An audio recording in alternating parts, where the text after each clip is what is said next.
What about the White House strategy? Earlier, House Republican Whip Eric Cantor went on the record.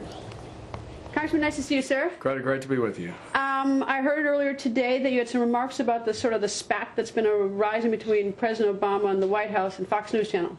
Well, I mean, first of all, I think it is somewhat beneath the White House to even be bringing up a subject such as this. But listen, there are so many things going on right now.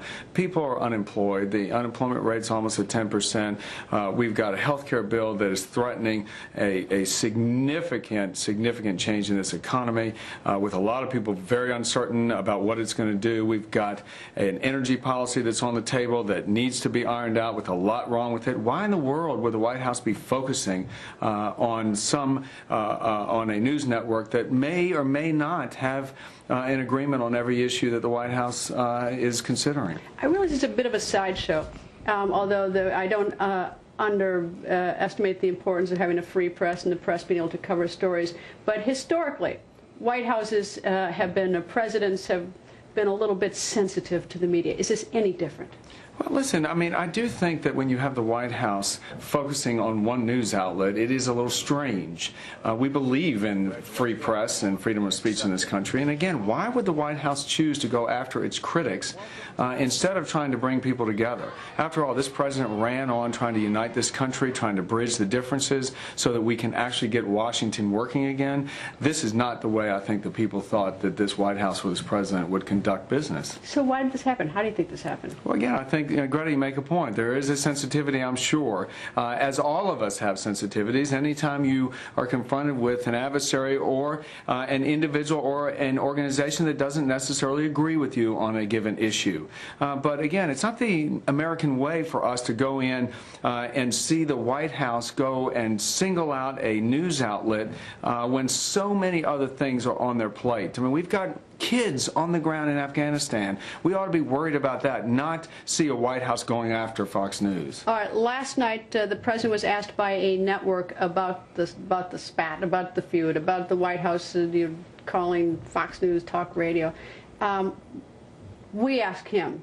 Now, he does respond, but in some sense, we keep now putting the question to him. So do we sort of let them a little bit off the hook because we keep putting it in their face, or not?